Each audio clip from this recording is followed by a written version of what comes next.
بسم الله الرحمن الرحيم. الحمد لله رب العالمين، وصلى الله وسلم وبارك على سيد الأولين والآخرين محمد وعلى آله وصحبه أجمعين. اللهم لا تجعل مصيبتنا في ديننا، ولا تجعل الدنيا أكبر همنا ولا مبلغ علمنا ولا إلى النار مصيرنا، وجعل الجنة هي دارنا، اللهم آمين. برایان و خوشکانی بەڕێز، مسلمانانی بەڕێز لە هەر شوێنێکن، سەلام و ڕەحمەت و میهرەبانی خوای تەعالا بەڕژێ بەسەر هەموو لایەکتانە. بەڕێزان، خۆشحاڵین لە شەوێکی تر لە بەرنامەیەکی تر لە بەرنامە ڕاستەوخۆکانی پارشەوی پەیام بە خزمەتتان ئەگەینەوە لە باس و خواسی فیقهی ڕۆژوو بە ئومێدی ئەوەی هەموومان سوود و کەڵکی لێوەرگرین. برایان و خوشکانی بەڕێز، یەکێک لەو بابەتانەی کە لە ڕۆژوودا گرنگە ئینسانی مسلمان بیزانێ پایەکانی ڕۆژووە، ڕوکنەکانی ڕۆژووە. ڕۆژوو دوو ڕوکنی هەیە، گرنگە ڕەچاوی ئەو دوو ڕوکنە بکرێت. یەکەم نیەتە، دووەم خۆگرتنەوەیە لە خواردن و خواردنەوە. نیەتهێنان بۆ ڕۆژوو واجبە، واتە هەر کەسێک بە ڕۆژوو بێ و نیەتی نەهێنابێ ئەوە بەڕاستی ڕۆژۆکەی قبول نییە، ڕۆژۆکەی دروست نییە. پێغەمبەری خوا صلی الله عليه وآله وسلم دەربارەی ڕۆژووی فەرز فەرمووی: من لم يبيت الصيام قبل الفجر فلا صيام له. هەر کەسێک لە پێش بانگی بەیانیدا نیەت نەهێنێ بۆ نوێژی فەرز، ڕۆژۆکەی قبول نییە. دیارە جیاوازی لە نێوان ڕۆژووی سونەت و ڕۆژووی فەرزە هەیە. برایانم شتە بکوژێنەوە کاکە، سەوتی زۆر زۆرە. ماشەڵڵا دەنگی هەمووتان دێ بۆ ئێرە. جا پێغەمبەری خوا صلی الله عليه وآله وسلم لەو فەرمایشتەدا کە خوێندمەوە لە خزمەتتانە باسی ڕۆژووی فەرز دەکات. هەر کەسێک لە پێش بانگی بەیانی نیەت نەهێنێ ڕۆژۆکەی بۆ قبول نییە، ڕۆژۆکەی جائیز نییە. نیەت هێنان یان بە قەولە بەڕێزان یان بە فیعلە. نیەت هێنان ئەوە یەکە، ئێوارە لە دڵی خۆیدا، تەڵەن نیەت جێکەی دڵە بەڕێزان، ینی جێی نیەت هێنان دڵە. ئەگەر ئینسانێک بەدڵ نیەتی کارێکی عیبادەتێک بێنێ بەدڵ، بەڵام دەمی پێچەوانەی بۆ عیبادەتەکەی قبوڵە. بە نمونە ئینسان دانیشتووە ڕۆ کاتە قیبلە، نوێژی مەغریبە، بەدەم ئەڵێ نیەتمە 4 ڕەکات نوێژی مەغریبە، بەڵام دڵی ئەڵێ 3. ئەم سەبقی لیسانە، ئەم هەڵەی لیسانە حسێب نییە، دڵەکەی حسێبە. و ئەگەر ئینسانێک ئەمە دڵی لەسەر ئەوەیە، ئەگەر ئینسانێک بە دڵ نیەتی بێت، بە دڵ ئەم ئینسانە نیەتی بێ نوێژی مەغریب 4 ڕەکات دەکات، بەڵام بە دڵ ئەڵێ 3 ڕەکات، ئەوەی دڵی حسێبە. ئیدەن شوێنی نیەت هێنان بەڕێزان دڵە. یعنی ئینسان هەر ئێوارە نیەتی وایە کە بەیانی بە ڕۆژووە بێت بەدڵ. ئەمە ئەو نیەتەیە کە عامی خەڵک باسێکە. نیەتێکی ترمانەیە کە ئەتوانین بڵێن نیەتێکی فیعلیە کە زانایان باسییان کردووە. ئەویش ئەوەیە کابرا هەڵەسێ بۆ پارشێو. ئێتا ڕەمەزان هەڵەساوە لە پارشێوە نان بخوا، ئێستا هەڵەسێ سەعات 4:30 داخات، چێژ دانێت، خەریکی نان خواردنە بێ، خەریکی ئاو خواردنە بێ، بۆ خۆی ئەمە نیەتە. ئەگەر ڕەمەزان نەبێ، ئەگەر ڕۆژوو نەبێ، بۆ هەڵەسێ نانەخوات. ئیدەن ئەمە بۆ خۆی نیەتێکە کە ئەو ئینسانە نیەتی ڕۆژوو هەیە بۆ هەڵەسێ بۆ پارشێو. پاشان بابەتێکی تر بەڕێزان و خۆشەویستانم، ئایا ئێمە بۆ هەموو شەوێک نیەتێکی تایبەتی بێنین، یاخود ئینسان لە ئەوەڵی ڕەمەزانەوە ئەگەر نیەتێکی هێنایتر تەواو. آخر خەڵکی وایە بەڕێزان مثلا ئەخەوێت بەیانی خەبەری نابێتەوە بۆ پارشێ و دوای بانگی بەیانی خەبەری بێتەوە. ئێمە گرنگە پێشووتر نیەتی هەبوو بێت، چونکە پێغەمبەری خوا صلی الله علیه وسلم فەرمووی هەر کەسێک لە پێش بانگی بەیانیدا نیەتی نەبێت ڕۆژەکەی قبوڵ نییە، ڕۆژەکەی جائیز نییە. ئەم ئینسانش دوای بانگی بەیانی خەبەری بووەتەوە. بۆیە ئایا دروستە ئێمە لە ئەوڵی ڕەمەزانەوە یەک نیەت بێنین بۆ هەموو مانگەکە؟ ینی لە ڕۆژی یەکەمی ڕەمەزان ئەمڕۆ من نیەتم هەیە کە ئەم مانگی ڕەمەزانە بە ڕۆژوە بم. ئیتر ئەگەر خەبەرم بۆ پاشێ و یان خەبەرم نەبووە بۆ پارشێ و گرنگەوەیە من لە ئەوڵی ڕەمەزانەوە نیەتی دڵم وایە ئەم مانگی ڕەمەزانە بە ڕۆژوە بم. ئەمە لای بەشێک لە زانایان کیفایەتە. هەندێکی ترە فەرموون هەموو ڕۆژە عیبادەتێکی مستەقیل و جیایە، ئینسان بۆ هەموو شەوێک بۆ هەموو پارشەوێک نیەت بێنێ. جا ئەرزم کردنیە نیەتی دڵەکەیە کە بەو شێوازە بوو یانە و هەڵسانە بۆ و نان خواردنە.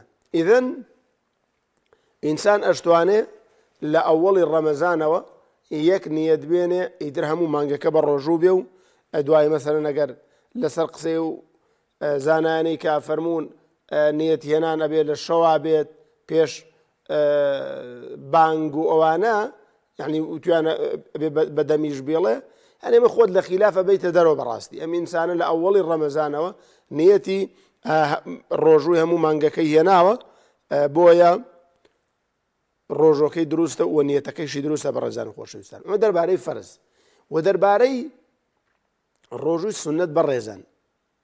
کاتی نیەتێنان بۆ ڕۆژووی فەرز تا پێش بانگی بەیانیە، بەڵام کاتی نیەتێنان بۆ ڕۆژووی سونەت، کاتی نیەتێنان بۆ ڕۆژووی سونەت درێژتر بووە تۆ.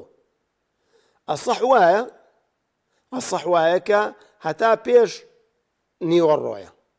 بەڵێ بەشێکی تر لە زانایان فەرموویانە تا دوای نیوەڕۆیش ئینسان دروستە نیەت بێنێ لە ڕۆژووی فەرزدا. پێغەمبەری خوا صلی الله علیه و آله وسلم لە فەرمایشدا هاتووە لە حەدیسی پێغەمبەردا و خێزانەکانی ئەیجێڕنەوە بۆمان، ئەفەرموون پێغەمبەری خوا صلی الله علیه وسلم چوو بەلای خێزانەکانی ئەیفەرموو هەل عندەکم من شەی، ئایا هیچ شتێک هەیە بیخۆین؟ نانێک شتێک هەیە بیخۆین بۆ نیوەڕۆ ڕۆژتووە؟ قولنا لا. پێیان وتۆ خێزانەکانی پێغەمبەری خوا صلی الله علیه وسلم، جا ئەمە جارێ ڕوویداوەیان چەند جارێک ڕوویدا و تویانە نا. فەرمووی فإني إذن صائم، کەواتە من بە ڕۆژووم. یعنی لە دوای بانگی بەیانیەوە پێغەمبەری خوا صلی الله علیه وسلم شتێکی نەخواردووە کە زەرەر بە ڕۆژۆکەی بگەێن، یعنی ئاوی نەخواردووە، نانێکی نەخواردووە. مەسەلەن ئەگەر نا ئینسانێک مەسەلەن بەیانی دوای بانگی بەیانی شت بخوا، پەرداخی ئاو بخوا، دوای نیوەڕۆ تەماشاکە هیچیان نێ بڵێ و دەی بە ڕۆژمەوە نابێت، بەڵکو هیچی نەخواردووە هەتا وەکو نوێژی نیوەڕۆ کە تەماشاکە مەسەلەن خواردنیان نییە. ئەڵێ کەوات دیانی ئیدەن بڕێزان ڕۆژووی فەرز و ڕۆژووی سونەت ئەم جیاوازی هەیە لە نیەتێناندا.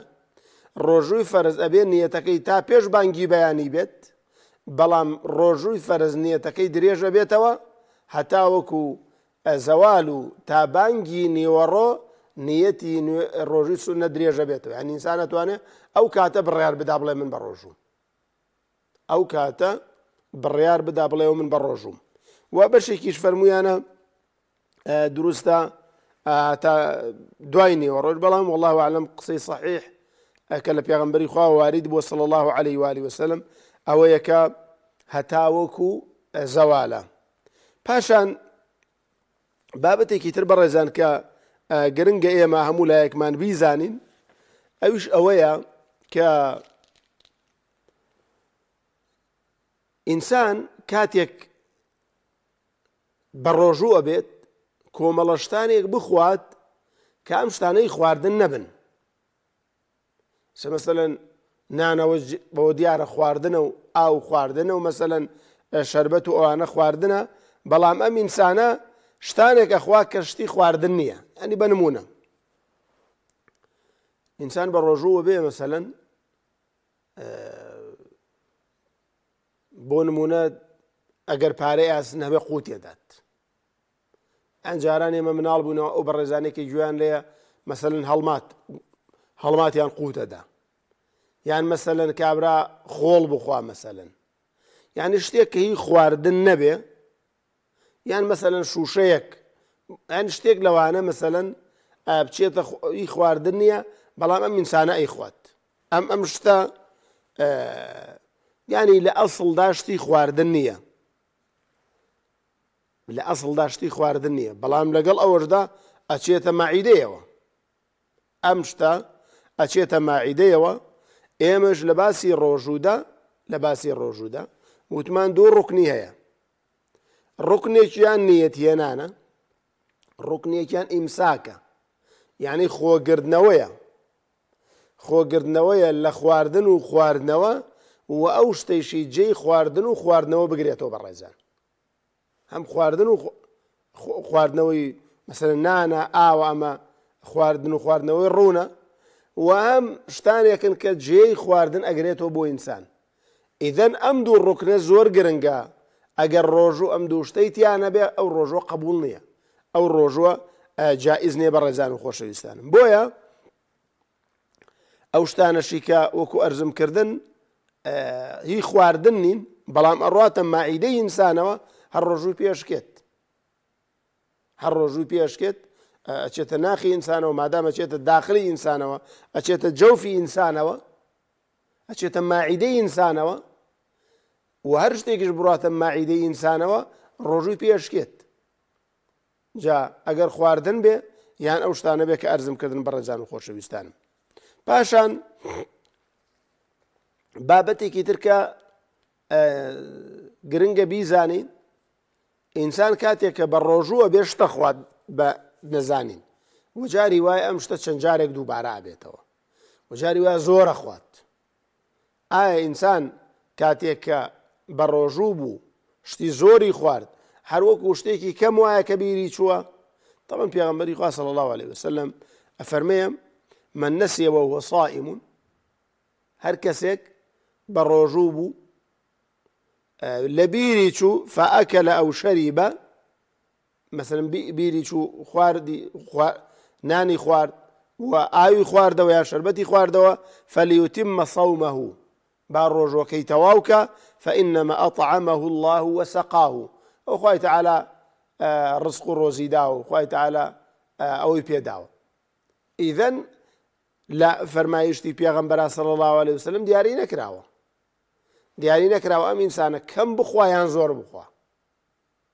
گرنگ ئەوەیە ئەم ئینسانە بیری چووە بە ڕۆژووە، کە بیری چووە بە ڕۆژوو بێت، دەستی کردو دەشت خواردنجا، جارێک خواردوێتی، دوو جار خواردوێتی، سێ جار خواردوێتی، کەمی خواردووە، زۆری خواردووە، گرنگ ئەوەیە ئەم ئینسانە لە بیری نەبووە. یعنی ئێمە بابەتەکەمان لە لەبیر چوونایە، لە لەبیر چوونشە کەم بخوا یان زۆر بخوا هیچ ئیشکالی نییە بە فەرمایشتی پێغەمبەری خوا صلی الله عليه وسلم. بابەتێکی ترەیە بەڕێزان لە فقی ڕۆژوە گرنگە ئێمە بیزانین، ئەویش ئەوەیە ئەو شتە معنەویانەی کە ئەجری ڕۆژوو کەمەکاتەوە، یعنی ڕۆژوەکە ناشکێت، بەڵام ئەجر و پاداشتی نامێنێت. مەسەلەن ئینسانێک بە زبانی بە ڕۆژوە غەیبەتەکەت، درۆەکات، بوهتانەکە، خوا پەنامە بە، ئەمە حەرامە، بوهتانکردن و درۆکردن ومانە حەرامە.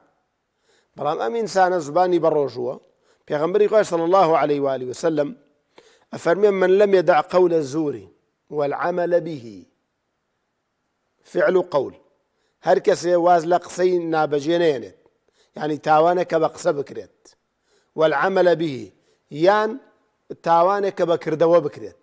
تاوان دوو جۆرە، یان ئەوەتە بە کردەوە ئەکرێ، یان ئەوەتە بە قەول ئەکرێت. پێغەمبەری خوا صلی الله عليه وسلم فەرمێ من لم يدع قول الزور والعمل به، تاوانی قولی و تاوانی فعلی، هەر کەسێک واز لەو دوو تاوانە نێنێ، فليس لله حاجة في أن يدع طعامه وشرابه. خوای تعالی پێویستی بەوە نییە ئەم ئینسانە خۆی بگرێتەوەمان بگرێت لە خواردن و خواردنەوە. یعنی ئەگەر ئینسانی واز لە تاوان نێنێ، ئیدەن ئەمە باسی ئەوەیە کە ئەم شتانە کە تاوانن ئەجر و پاداشتی ڕۆژۆوان کەمەکاتەوە، تاوای لێدەیە لە ڕۆژوەکەی داخوا پەنامان بە هیچی بۆ نامێنێتەوە ئێوارە. یعنی ئێوارە لە سجلی حەسەنات یا نووسراوە ئەم ئینسانە ئەمڕۆ برسی بووە، ئەم ئینسانە ئەمڕۆ تینوو بووە، یعنی هیچی بۆ نەماوەتەوە. لە فەرموودەیەکی ترا پێغەمبەری خوا صلی الله عليه وسلم فەرمێ ڕب صائم، هەندێک جار ئینسانی ڕۆژۆوان ليس له من صيامه إلا الجوع، يعني تەنها برسێتی بۆ مێنێتەوە، خوا پەنامان بە تەنها برسێتی بۆ مێنێتەوە، زبانی بە ڕۆژوە قسە لەسەر ئەمەکات، غیبەتی ئەوەکە، بوختان بۆ ئەوەکات، جنێو بۆ وتات، یعنی کەس لە دەمی ئەمین نییە ئینسانە. ئەم ئینسانە ئەوانن کە پێغەمبەری خوا فەرمێ صلی الله عليه وسلم هەندێک جار ڕۆژۆوان ئێوارەکە فتارەکاتەوە تەنها برسێتی بۆ ماوەتەوە، هیچی تری بۆ نەماوەتەوە، خوا پەنامان بە. ئەمەش بەڕاستی بەڵێ مفتیڕاتی ڕۆژوو نیە، لەو شتانە نیە کە ڕۆژوو بەتاڵەکاتەوە، بەڵام بەڕاستی ئەجر و پاداشتی ئەو ڕۆژوە نایەڵێت. یعنی وەکو ئەوە وایە کە هیچی نەکردبێ، یعنی وەکو وایە بە ڕۆژوو نەبوو بێ، خوا پەنامان بە، چونکە هیچ ئەجر و پاداشتێکی بۆ نەنووسراوە. عەزیزان و خۆشەویستان، بۆیە تەنانەت پێغەمبەری خوا صلی الله عليه وسلم فەرموویەتی ئەگەر ئینسانێک بە ڕۆژوو بوو، خەڵکێک جنێوی پێدا، خەڵکێک تانەوتە شەدی لێگرت، خەڵکێک مەسەلەن کۆمێنتی ناشرینی بۆ نووسی، کەسێک بێڕێزێکی بەرامبەری کرد، پێغەمبەری خوا فەرمووی بە ئەو ئینسانە بڵێ ئینی صائم، یعنی من دەسەڵاتم هەیە جوابت بەمەوە، من ئەتوانم وەڵامت بەمەوە، بەڵام من بە ڕۆژووم. بۆیە ڕۆژوو بەڕێزان مەدرسەیە، مەدرسەیەکە بۆ ڕاهاتنی ئینسان بەو شێوازەی کە خوا و پێغەمبەر داوایان کردووە. یعنی ئەگەر ئینسانێک یەک دانە مەنگ لە خولێکا بێت و لەم خولەیە هیچ فێر نەبێ، هەموو ڕۆژە بڕوا بۆ خولەکە، بەڵام ئێوارە دێتەوە هیچ فێر نەبووە، مانگەکە تەواو بێ ئەڵێ ئەرە کاکە چی فێر بووی لەم خولە، وەڵا هیچ فێر نەبوومە، کەواتە ئەمە وەکوای بەشداری خولەکەی نەکرد بێ. مانگی ڕەمەزان قوتابخانەیەکی یەک مانگیە خوای پەروەردگار بۆ مرۆڤەکانی کردوتەوە لەعەلەکم تەتەقون، بۆ ئەوەی فێری دینداری و خواناسی بن. و ئەگەر ئینسانێک لە مانگی ڕەمەزاندا خۆی فێری تەقوا و دینداری نەکات، یعنی لەو مانگەدا لەو قوتابخانەدا هیچ فێر نەبوو بێ، ئەو بەڕاستی ڕۆژوەکەی هیچ ئیسفادەی لێ نەکردووە، ئینسانە هیچ ئیسیفادەی لەو مانگی ڕەمەزانە نەکردووە. ئینسانێکی ئەزمکردن بچێتە خولێکەوە یەک دانە مانگ لە خولێکا بێ، دوای مانگەکە پرسیاری خولەکەی لێ بکەن بڵێ وەڵا کاکە هیچ فێر نەبوومە، ئەوە بەڕاستی وەکو وایە نەچووبێتە خولەکەوە. چونکە بەڕاستی ئەم مانگە بەڕێزان، مانگی ڕەمەزان کۆمەڵی تایبەتمەندی زۆر گرنگیە، یعنی وەکو مانگەکانی تر نییە. مانگی ڕەمەزان ئەو تایبەتمەندیانەی کە لە مانگی ڕەمەزان هەیە، یەکەم مانگی دابەزینی قورئانە، دووەم تەنانەت عەمرەکردنیش لە مانگی ڕەمەزاندا وەکو عەمرەکردن نییە لە مانگەکانی ترە، سێیەم ئەم مانگی ڕەمەزان لەیلەتول قەدری تایە کە لە هیچ مانگێکی ساڵا نییە، چوارەم مانگی ڕەمەزان پێغەمبەری خوا فەرمێ صلی الله عليه وسلم دەرگاکانی بەهەشتی تێداکرێتەوە، پێنجەم مانگێکە دەرگاکانی دۆزەخی تێدا داخرێت، شەشەم مانگێکە خوای پەروەردگار توانا و قودرەتی شەیتانەکانمان بۆ کەمەکاتەوە، ینی ئەی بەستێتەوە خوای پەروەردگار. پەیوەندیەکمان لەگەڵایە باخان خان بەڵێ فەرموو. بەڵێ فەرموو. السلام عليكم مامۆستا، دەست خۆشی. عەلەیکم السەلام وڕەحمەتوڵڵاهی وبەرەکاتوه. خوشکە بەڕێزەکەم. خی گەورە نێژۆ ڕۆژوی عیبادەتی ئەم مانگەمان لە قوبوڵ ئێوەش و لە موسڵمانی ئینشەڵڵا. ئامین ئامین یا رب العالمین. وەڵا بۆ کردم وتم دوعای خێرمان بۆ بکەیت و خی گەورە یارمەتیمان بە ئینشەڵڵا بەردەوام بین لەسەر ئەم دینە و لەسەر نێژۆ ڕۆژ و عیبادەکانمان. یا ڕەبی خوشکە باخان خوای پەروەردگار جەناب و ئێمەش وهو بەڕێزانەی گویان لێمان و دانیشتون بە دیار تەلەڤیزۆنەوە خوای پەروەردگار هیدایەتمان بدا ئەم مانگی ڕەمەزانە بە باشترین شێوە بگرین یا ڕەب العالەمین. تایبەتی بۆ جەنابی خوشکە بەڕێزەکەم خوای تەعالا هیدایەتت بدا بەردەوام بی لەسەر دینداری و خواناسی لەسەر بەڕۆژوو بوون و هیدایەتێکی خاصش لەم مانگی ڕەمەزانەدا کە عیبادەتەکان بە ڕۆژ و بەشە و بە باشترین شێوە ئەنجام بدە یا ڕەب العالەمین. ئامین. خوا مامۆستاگیان و لەو کەسانش دوعاشمان بۆ بکەی بۆ کەسانی کە نیەتێکی خراپیان هەیە بەرامبەرمان کە ئەیانەوێ مەسەلەن بۆ منە بە قسەیەک یان بەتان و تەشەرێک دڵمان بریندارکەن ئەوەش بۆ چوونێکمان لەسەر ئەوەش بۆ بڵێ مامۆستاگیان. خوای گەورە بتپارێزێ خوشکە باخان نێخوا سەلامت بی. طبعا خوشکە بەڕێزەکەم هو برایانشی گویان لێمانە پێغەمبەری خوا صلی الله عليه وآله وسلم لفرمايش تكا فرمية إن الله يعذب الذين يعذبون الناس في الدنيا. خواهي پروردگار سزای او کسانه دا که آزاری خلق دن لدنیا دا يعني ایشی کانیه بزبانیان بنوسینکانیان آزاری خلق دن بناحق باسکه باسی ناحقه يعني ببه هیچ بیانیوی که شرعی آزاری خلق دن اما گناه و تاوانه ئینسان بەڕاستی تاوانی خەڵک نەیاتە سەری خۆی کەم تاوانی نییە تاوانی خەڵکیش بێتە سەری چونکە بەڕاستی لە قیامەتدا ئینسان گەلێک هەیە ڕۆژووی مانگی ڕەمەزانیان کردووە نوێژەکانیان کردووە زەکاتیان داوە بەڵام لە قیامەتدا دێن مایە پوچن هیچیان بەدەستەوە نییە خوا پەنامان بە بۆیە بەڕێزان ئینسان هەوڵدا حەقی خەڵکی بەسەرەوە نەبێت لە قیامەتدا یعنی خوای پەروەردگار طبعا ئەو تاوانانەی کە ئینسانێکن سێ جۆرن جۆرێکیان خوای تەعالا لێی خۆش نابێت کە شیرکە جۆرێکیان بابەتی بینی عەبد و خوای پەروەردگارە نوێژی کەم کردووە نوێژەکەی چواندووە مەسەلان لە دەستی چووە ئەمە خوای پەروەردگار بێوێ لێی خۆشە بێ تاوانی سێم کە خوا لێی خۆش نابێ ئەوەیە کە ئینسان بەرامبەر خەڵک تاوانی کردبێ حەقی خەڵکی لابێ ئەو خوای پەروەردگار لێی خۆش نابێ. بەڵێ کاک خەلیل کاک خەلیل جان عليكم مامۆستا. عليكم السلام ورحمة الله وبركاته. مامۆستا ئەگەر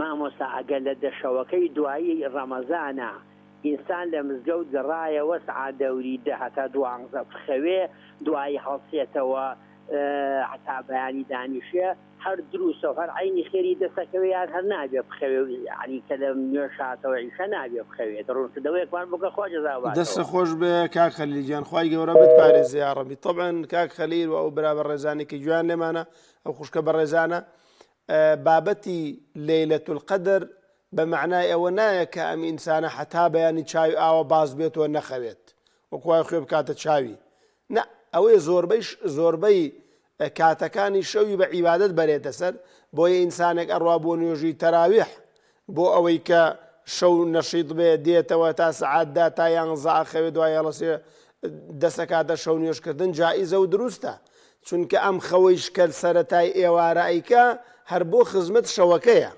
هەر بۆ خزمەت لەیلەت القەدرەکەیە بۆی بتوانە عیبادەت کە بۆیە ئینسان بەو خەوە یاخود هەر خەوێکی تر لە بەینا بۆ ئەوەی کە بەهێز بێتەوە نەشیط بێت لە ئەجر و پاداشتی لەیلەت القەدرەکەی کەم ناکاتەوە ئینشاءڵڵا بەڵام ئینسان هەوڵدا خەوەکەی بخاتە پێش دوانزەوە نەک دوای دوانزە و ئەو کاتی عیبادەت و بەندایەتی.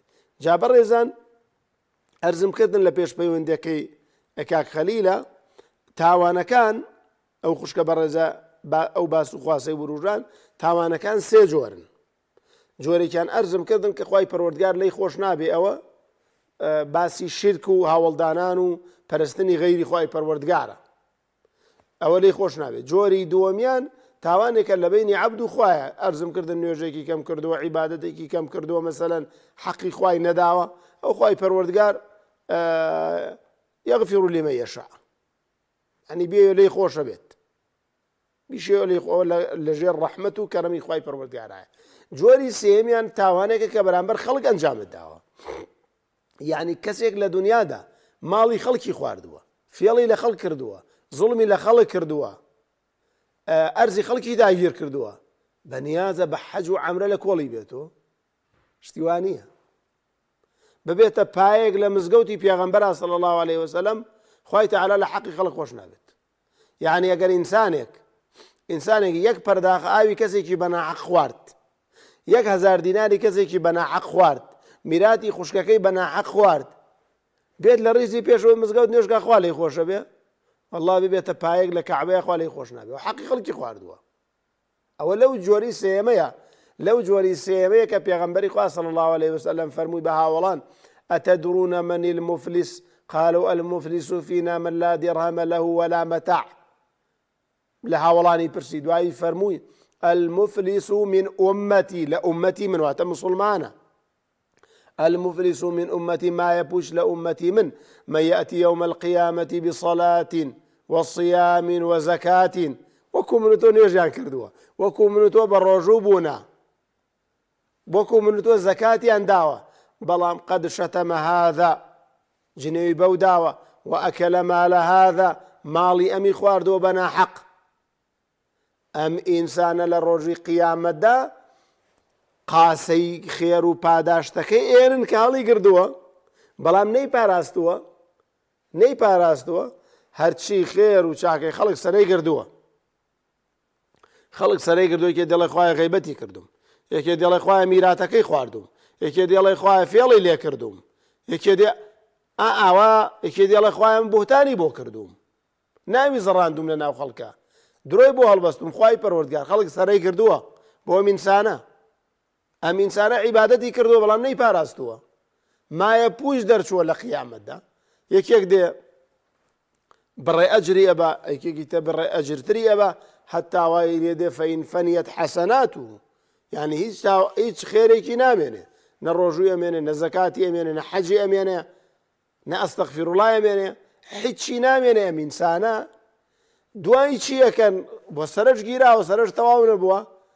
ئەمجا خوای پەروەردگار تاوانی ئەم ئینسانەی کە سەرەیان گردووە، ئەمیش پارەی نەماوە بیان داتێ، حیساب بانکیەکەی کردەوەی چاکی تیان نەماوە بیان داتێ، ئەمجا تاوانی ئەم خەڵکەی کە سەرەی گردووە خرێتە سەر تاوانی ئەم، دوای خرێت ئاگری دۆزەخەوە.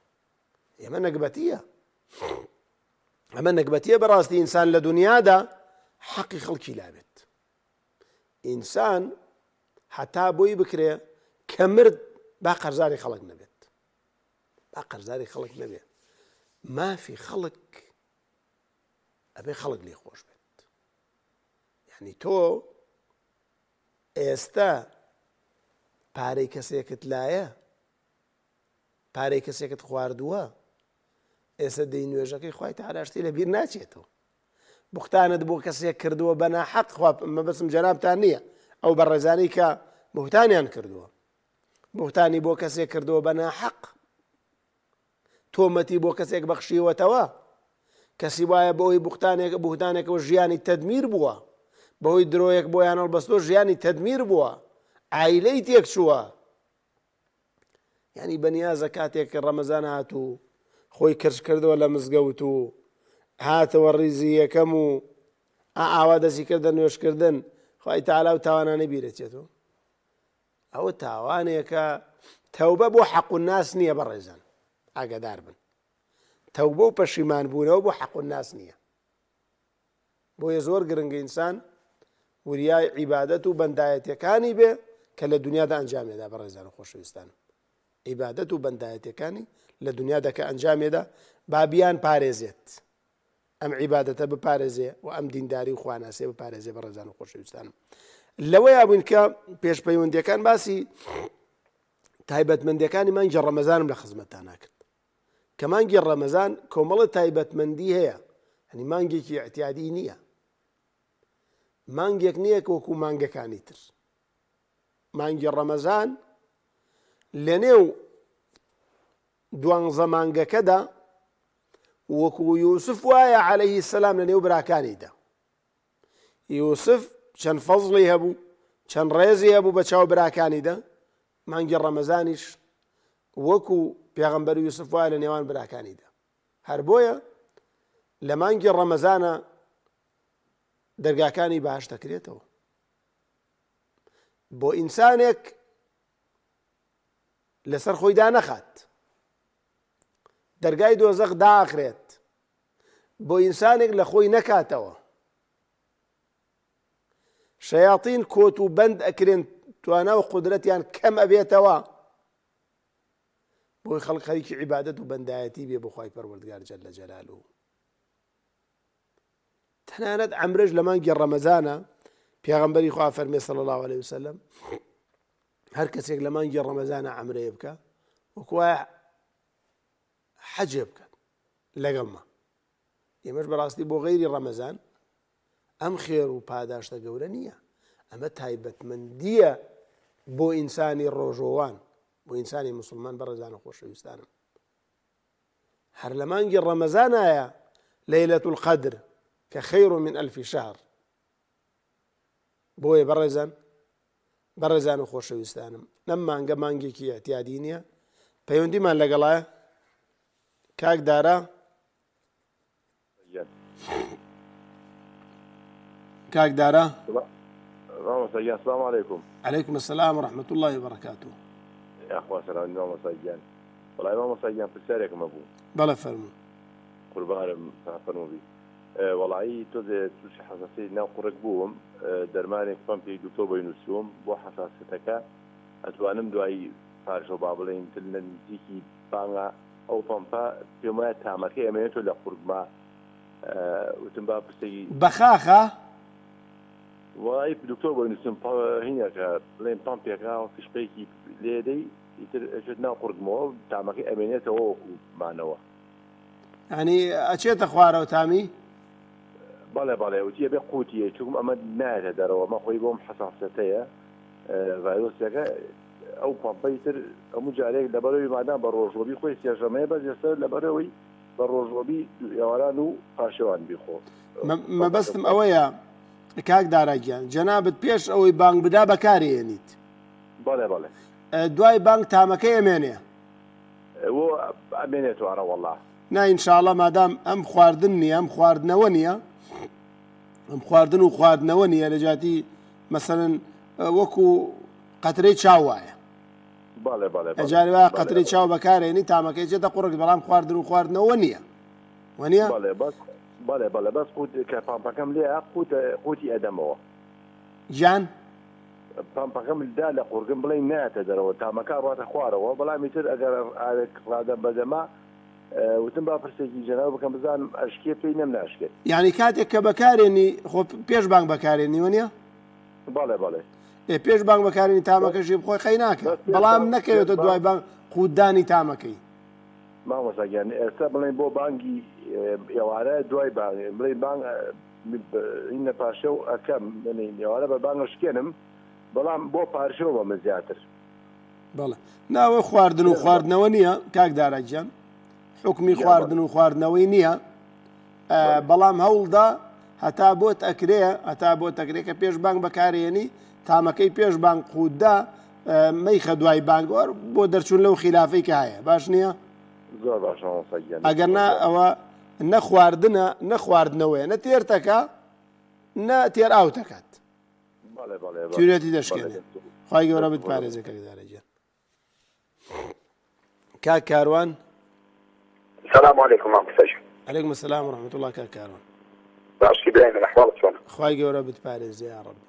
بتساعد خذادة راسي. السلامة. ما بصاب بالشارع حمو. بالجان. زكاة بمزقوت درشيا. زكاة بمزقوت؟ زكاة. على هو زكاة بو فقير وجانا.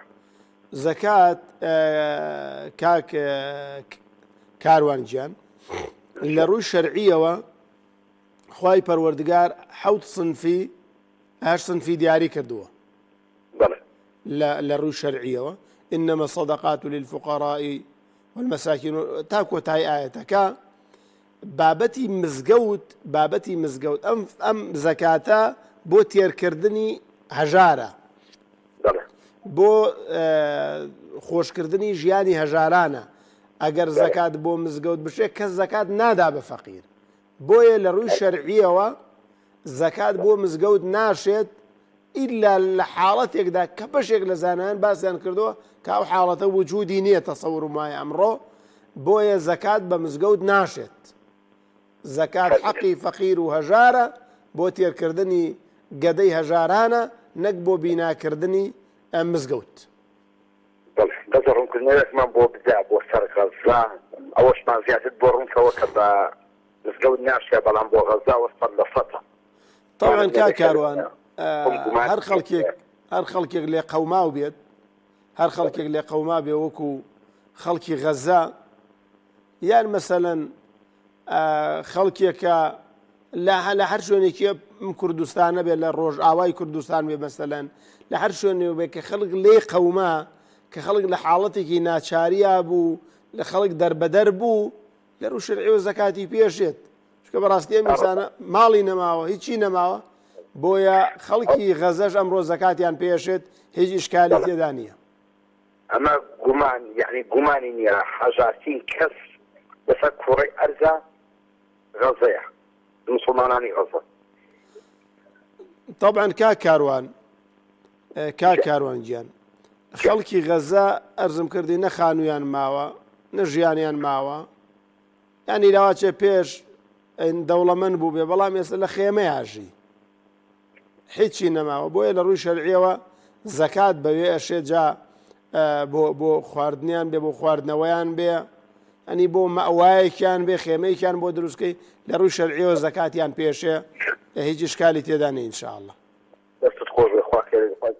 خوای گەورە بتپارێزی یا ڕەبی و ئەمەی کە ئەرزمکردن بۆ کوردانی ڕۆژاواش لە حاڵەتێکی ناچاری و ئاوارە و دەربەدەر و قوربەسەر نەوانەشەش ینی نەکرد بۆ غەزە ئەرزمکردن بۆ هەر کەسێک کە موسڵمان بێ لە هەر شوێنێک لێ قەومە گەشتە ئەو حاڵەتە لە ڕووی شەرعیەوە زەکاتی پێشێت دیارە برایان ئەڵێن کاتی بەرنامەکەمان کۆتایی پێهاتووە لە کۆتایی لە خوای پەروەردگارە پاڕینەوە سوپاس بۆ بەڕێزانی پەیوەندیان کرد و ئەو بەڕێزانیش کە پەیوەندیان نەکردووە دانیشتون بە دیار بەرنامەکەمانەوە لە خوای پەروەردگارە پاڕین یا ڕەبی خوایە بخاتری ناوە جوانەکانی خۆت بخاتری ئەسما و صیفاتی خۆت ئەو بەڕێزانی کە دانیشتون بە دیار بەرنامەکەمانەوە گویان لە بەرنامەکەمان بووە یا رب العالمین ئەگەر نەخۆشن شیفایان بی ئەگەر نەخۆشیان هەیە شیفای نەخۆشەکانیان بی ئەگەر کێشەیەکی خێزانیان هەیە بۆیان چارەسەرکەی ئەگەر هاوسەرگیریان نەکردو خۆی هاوسەرگیریان بۆ ئاسانکەی ئەگەر هاوسەرگیریان کردو منداڵی ساڵحیان پێبەخشی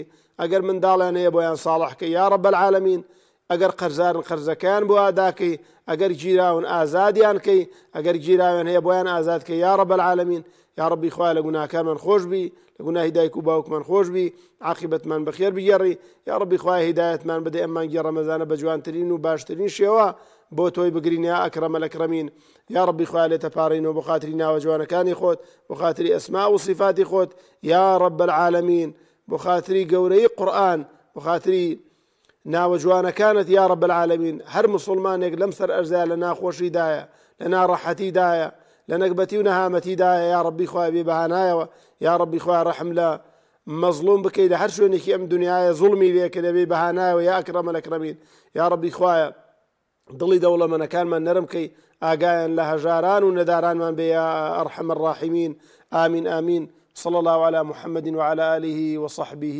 أجمعين.